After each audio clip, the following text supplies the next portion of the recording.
Capítulo 41, Ídolo na Índia Meridional. Você é o primeiro ocidental, Dick, a entrar neste santuário. Muitos outros tentaram fazê-lo, em vão. Ao ouvir minhas palavras, o Sr. Urai pareceu surpreendido e depois satisfeito. Acabávamos de sair do belo templo de Chamundi, li as colinas de cujas alturas se contempla Mysore, na Índia Meridional. Ali havíamos nos curvado ante os altares de ouro e prata da deusa Chamundi, divindade padroeira da família dos Rajás de Mysore. Como lembrança desta honra singular, disse o Sr. Urai, embrulhando cuidadosamente algumas pétalas de rosa, sempre conservarei estas pétalas, abençoadas pelo sacerdote com água de rosas. Meu companheiro e eu 3-4 passávamos o mês de novembro de 1935. Como os Uedes do estado de Mysore. O herdeiro do Marajá, Sua Alteza o Yuvaraja, Sir Siri Krishna Narasimhara Vadiar, convidará meu secretário e a mim para visitarmos seu reino culto e progressista. Durante a quinzena anterior, eu falará, na cidade de Mysore, a milhares de cidadãos e estudantes, no auditório oficial, na escola universitária do Marajá e na faculdade de medicina, e fizera 3 conferências públicas em Bangalore, na escola secundária nacional, na escola superior, e no auditório Chet onde 3.000 pessoas se reuniram. Se os atentos ouvintes deram crédito à imagem vivaz que tracei dos Estados Unidos, não o sei, mas os aplausos sempre foram mais sonoros. Quando falei dos benefícios mútuos que derivariam do intercâmbio do que existe de melhor na civilização do Oriente e do Ocidente. O Sr. Urai e eu descansávamos agora, na paz tropical. Seu diário de viagem contém o seguinte relato de suas impressões de Mysore.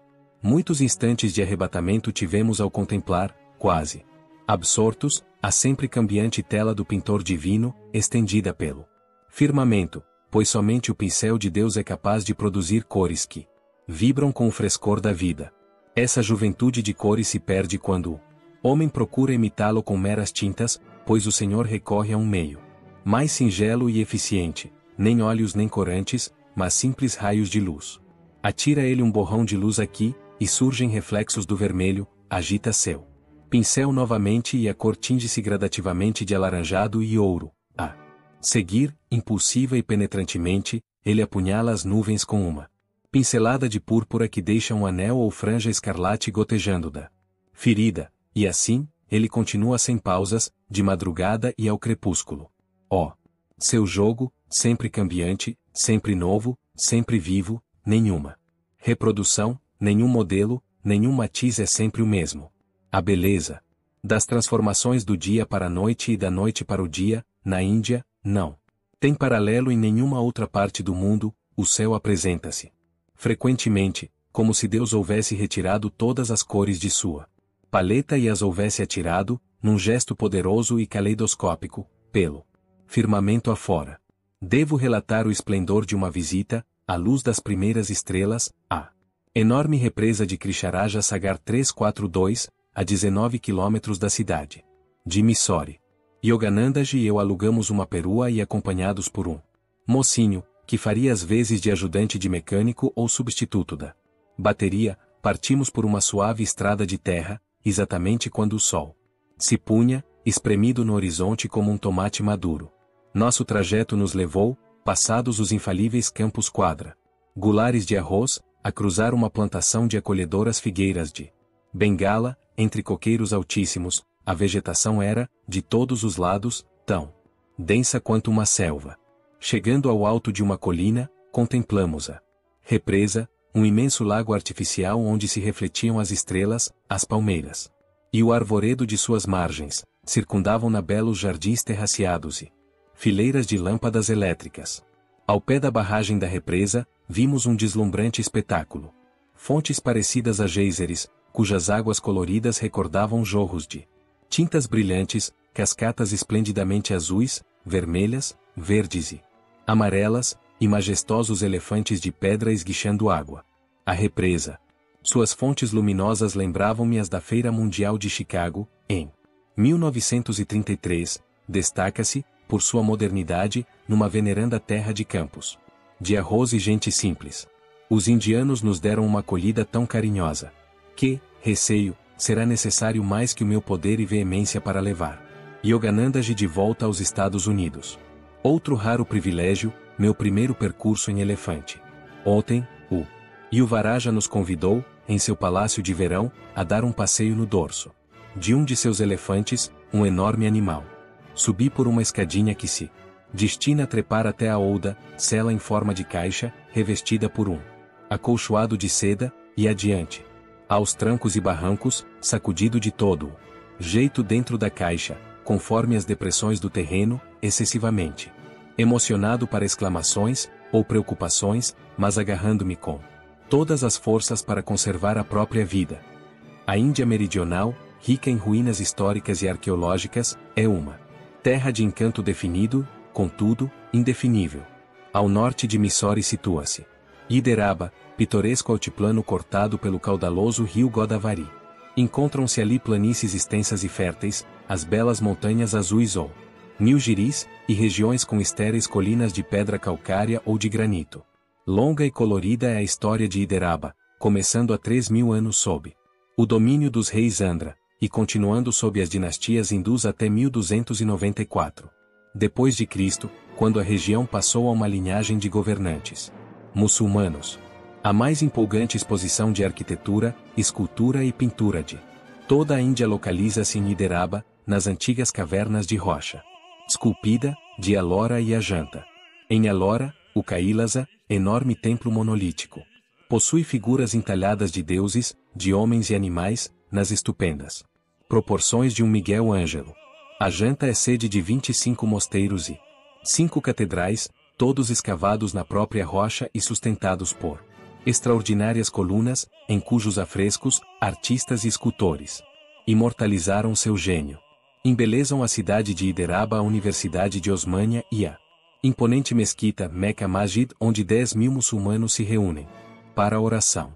O estado de Mysore, a mais de 900 metros acima do nível do mar, tem numerosas e densas florestas tropicais, morada de elefantes selvagens, lisões, ursos, panteras e tigres. As duas cidades principais, Bangalore e Mysore, são limpas e atraentes, com muitos parques e jardins públicos famosos. A arquitetura e a escultura da Índia atingiram sua maior perfeição em Mysore, sob o patrocínio dos reis hindus dos séculos XI ao XV. O templo em Belur, uma obra-prima do século XI, completado durante o governo do rei Vishuvardhana, é insuperável, em qualquer parte do mundo, pela delicadeza de detalhes e estatuária exuberante. Os éditos inscritos na rocha, encontrados na região norte de Mysore, datam do século III a.C. Recordam, luminosamente, o rei Ashoka 343, cujo vasto império incluía a Índia, o Afeganistão e o Beluquistão. Gravados em vários dialetos, os sermões na rocha de Ashoka testemunham o notável índice de instrução alcançado em sua época. O édito na rocha Ri. 13. Condena as guerras, nada considerem como verdadeira conquista, só a religião é. O édito na rocha N10 declara que a legítima glória do rei depende do progresso moral que ele ajuda seu povo a atingir. O édito N11 define a autêntica dádiva como sendo, não os bens, mas o bem, a difusão da verdade. No édito Ri. 6 o querido imperador convida seus súditos a discutirem os negócios públicos com ele a qualquer hora do dia ou da noite, acrescentando que, pelo desempenho fiel de seus deveres monárquicos, ele estava resgatando a dívida que tinha para com seus companheiros, os homens. Ashoka era neto do temível Chandragupta Maurya, que destruiu as guarnições militares deixadas na Índia por Alexandre, o Grande, e derrotou o exército macedônico invasor chefiado por Seleuco em 305 a.C. Chandragupta recebeu, então, em sua corte em Patalputra 344 o embaixador grego Megasthenes, que nos deixou descrições da Índia feliz e empreendedora de sua época. Em 298 a.C., o vitorioso Chandragupta entregou as rédeas do governo da Índia a seu filho. Viajando para o sul do país, Chandragupta passou os últimos 12 anos de sua vida como um asceta sem dinheiro, buscando a experiência de Deus numa caverna rochosa em Sravanabelagola, hoje um santuário de Mysore. A mesma região ostenta a maior estátua do mundo, cinzelada num imenso seixo rolado pelos Jainas. Em 983 d.C., em honra do sábio Gomatesvara. Relatos interessantes foram minuciosamente registrados pelos historiadores, gregos e outros, que acompanharam Alexandre em sua expedição à Índia ou seguiram-no depois. As narrativas de Arriano, Deodoro, Plutarco e do geógrafo Estrabão, traduzidas ao inglês pelo Dr. J.W. M. Segringle 345, lançaram um raio de luz na história antiga ela Índia. O aspecto mais admirável da fracassada invasão de Alexandre foi o profundo interesse que ele demonstrou pela filosofia hindu e pelos jogues e santos, encontrados intermitentemente, cuja companhia ele buscava com ansiedade. Pouco depois de chegar o guerreiro ocidental a Taxila, na região norte da Índia, enviou Onesicritos, discípulo já escola helênica de Diógenes, à procura de um grande sannyasi de Taxila, Dandamis. Salve, ó mestre dos Brahmanes! Disse Onesicritos, depois de encontrar Dandamis em seu retiro na floresta. O Filho de Deus, do poderoso Zeus, Alexandre, soberano Senhor de todos os homens, solicita a sua presença. Se consentir, ele o recompensará com grandes dádivas. Se recusar, ele lhe cortará a cabeça. O Yogi recebeu com toda calma este convite absolutamente compulsório e não fez mais que erguer a cabeça de seu leito de folhas. Eu também sou filho de Zeus, se Alexandre o é, comentou ele. Nada quero do que pertence a Alexandre, pois estou contente com o que tenho, enquanto observo que ele vagueia, errante com seus homens, através de mares e terras, sem nenhum proveito, e nunca põe fim às suas andanças. Vá e diga a Alexandre que Deus, o Supremo Rei, jamais é o autor de erros insolentes, mas o Criador da luz, da paz, da vida, da água, do corpo humano, das almas. Ele recebe todos os homens quando a morte os libera e não está sujeito, em absoluto, à doença fatal, unicamente ele é o Deus de minhas homenagens, que abomina o assassínio e não incita guerras. Alexandre não é nenhum Deus, uma vez que deverá provar o gosto da morte, continuou o sábio, com tranquilo desdém. Como pode alguém como ele ser o Senhor do mundo, quando ainda não conseguiu se instalar no trono do domínio interno do universo? Nem entrou vivo ainda na região dos mortos, nem mesmo conhece o percurso do sol sobre vastas nações da terra. Muitas nem sequer ouviram o seu nome.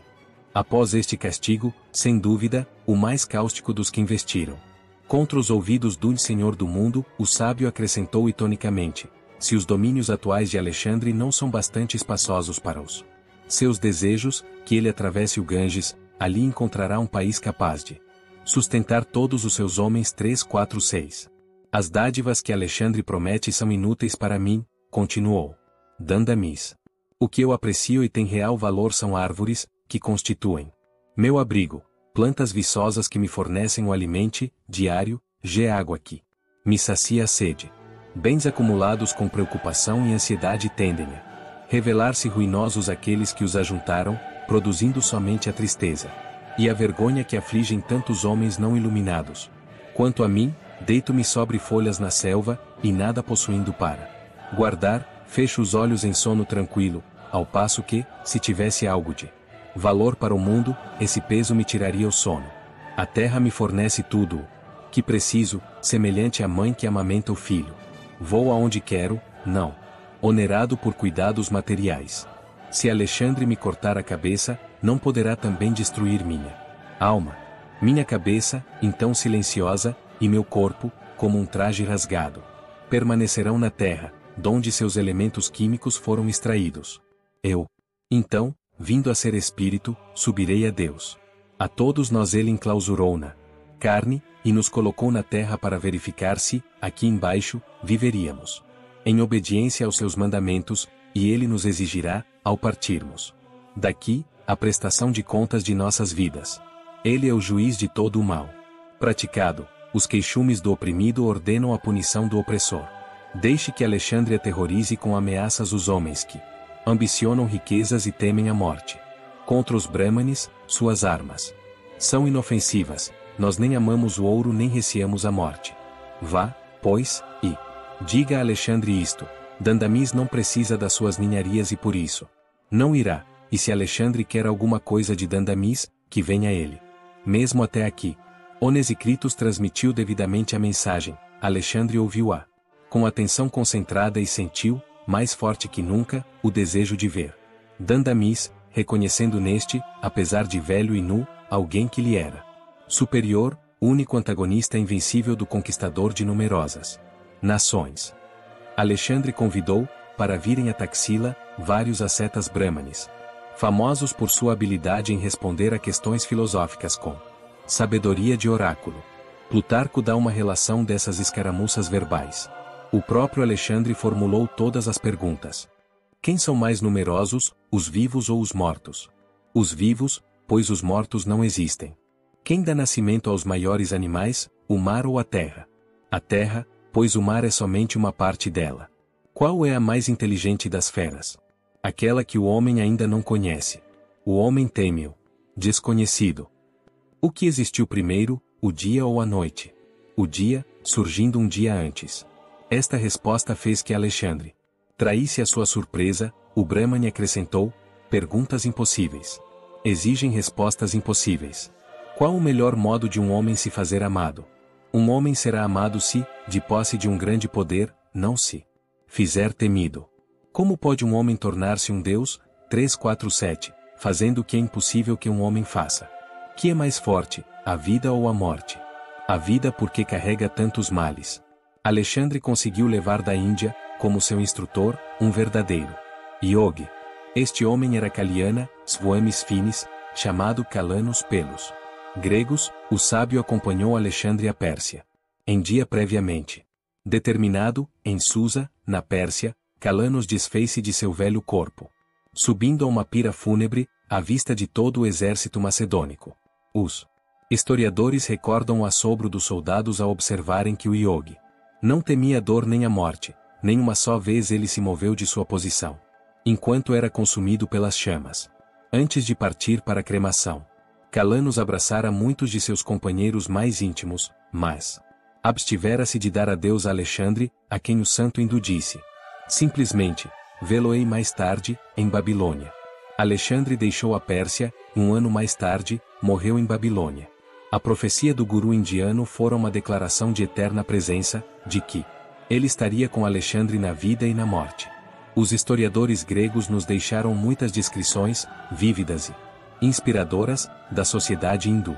A lei hindu, diz-nos Arriano, protege-o povo e ordena que nenhum só dos habitantes, sob quaisquer circunstâncias, seja escravo, mas que, gozando eles próprios de liberdade, respeitem a dos outros, concedendo-lhes igual direito. 348.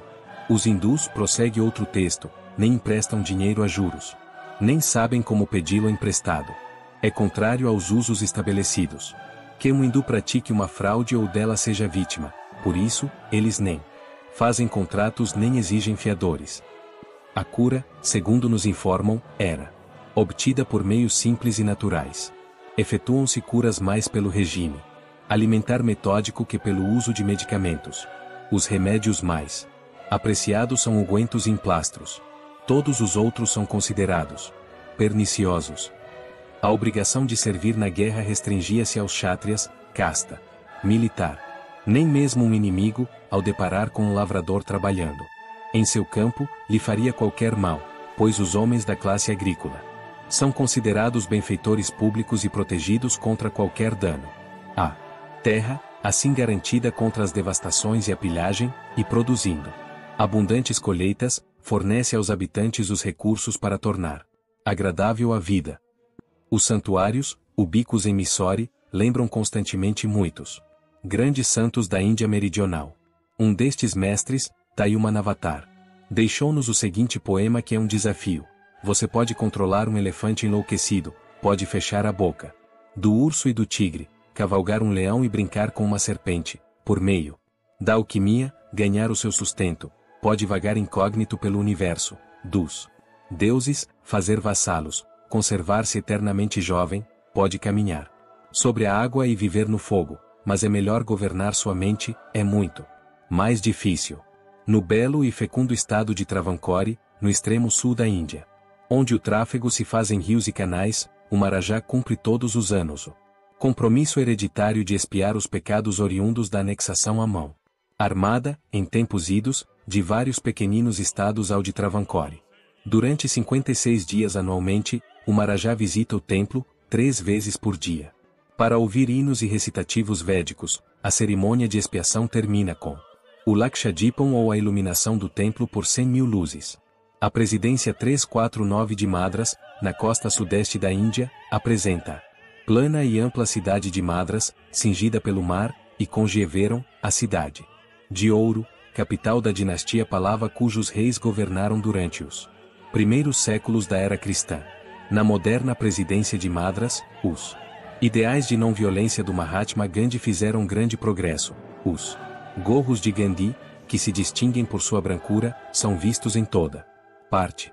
No sul, em geral, o Mahatma efetuou muitas alterações eclesiásticas importantes para os intocáveis e também reformas no sistema de castas. Em sua origem, o sistema de castas, formulado pelo grande legislador Manu, era admirável. Ele percebeu claramente que os homens se distinguem pela evolução natural em 4 grandes classes: os capazes de prestar serviços à sociedade através de seu trabalho braçal ou manual, Sudras; os que servem através de raciocínio e perícia, em agricultura, comércio, intercâmbio e negócios em geral, Vaisyas; os que possuem talento administrativo, executivo e defensivo, governantes e guerreiros, Kshatriyas; os de natureza contemplativa, espiritualmente inspirados e inspiradores, Brahmins. Declara o Mahabharata: nem nascimento, nem sacramentos, nem estudo, nem antepassados podem determinar se alguém nasceu 2 vezes, isto é, nasceu Brahmin. Somente o determinam caráter e conduta. 350. Manu ensinou que os membros de uma sociedade merecem respeito na medida de sua sabedoria, virtude, idade, parentesco ou, por último, riqueza. Homens ricos na Índia Védica eram sempre desprezados se fossem avarentos ou contrários às obras de caridade. Aos homens de grande fortuna, mas destituídos de generosidade, reservava-se uma posição social inferior. Sérios abusos surgiram quando o sistema de casta se cristalizou, através dos séculos, convertendo-se num cabresto hereditário.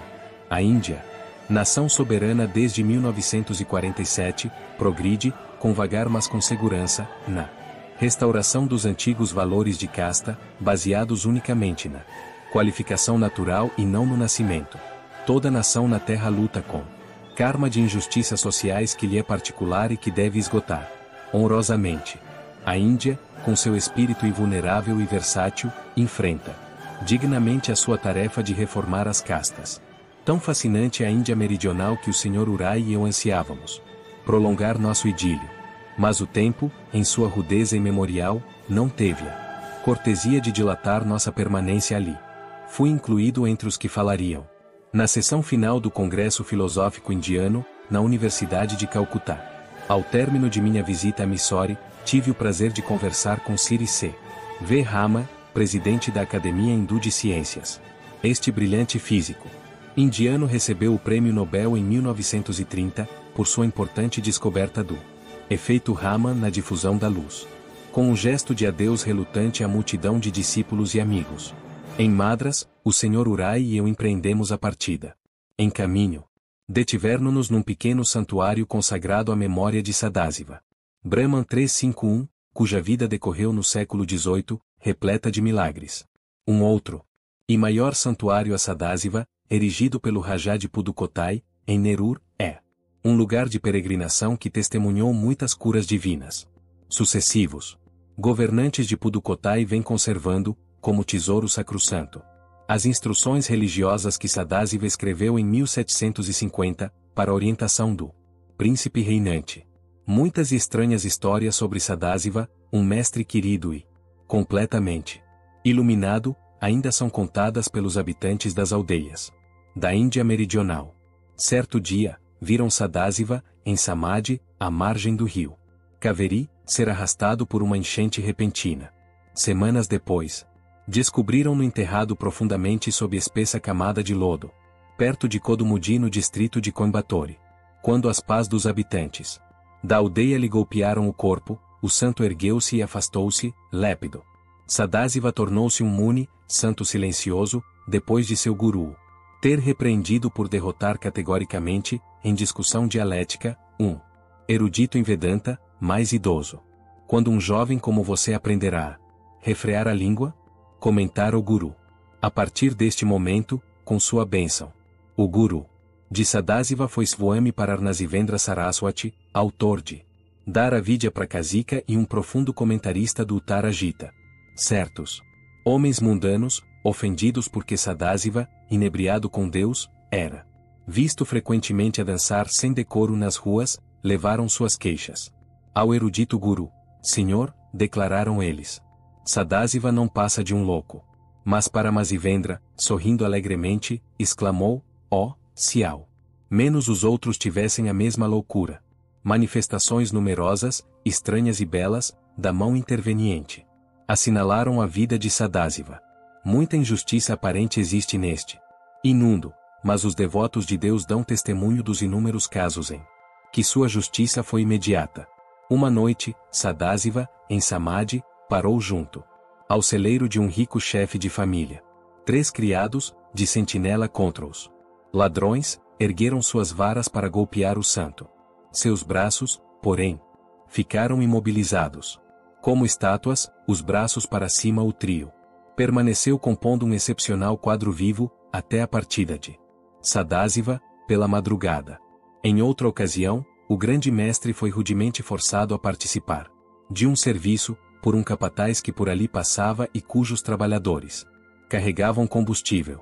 O santo silencioso transportou humildemente a sua carga até o lugar de destino e ali a depositou, em cima de uma enorme pira. A carga inteira de combustível incendiou-se imediatamente. Sadasiva, como Trailanga Swami, não usava roupa. Certa manhã, nu e absorto, penetrou na tenda de um chefe tribal muçulmano. 2 mulheres gritaram alarmadas. O guerreiro, com um selvagem golpe de espada, decepou o braço de Sadasiva. O mestre foi-se embora, como se nada houvesse acontecido. Tomado de pânico e remorso, o muçulmano apanhou do solo o braço e seguiu Sadasiva. O yogi, calmamente, inseriu seu braço no coto sangrento. Quando o chefe da tribo implorou, o mínimo, alguma instrução espiritual, Sadasiva escreveu com o dedo na areia. Não faça o que quer e então poderá fazer o que preferir. O muçulmano viu-se elevado a um estado mental mais puro e compreendeu que esse conselho paradoxal significava através do domínio do ego ganhasse a liberdade da alma.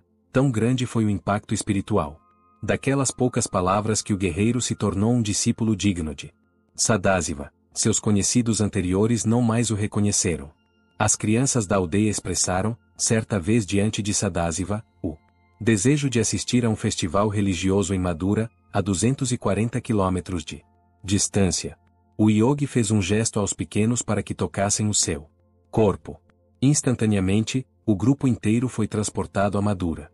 As crianças perambularam, felizes, entre milhares de peregrinos. Dentro de poucas horas, o yogi trouxe para casa os seus pequenos volumes, usando o mesmo simples meio de transporte. Os pais assombrados ouviram as vívidas narrativas sobre a procissão de imagens em Madura e notaram que as crianças traziam pacotes de doces característicos daquela cidade. Um jovenzinho incrédulo zombou do santo e da história. Por ocasião do festival religioso subsequente, realizado em Srirangam, o mocinho acercou-se de Sadasiva. Mestre, disse ele, escarnecendo, por que não me leva ao festival em Srirangam, como levou as outras crianças a Madura?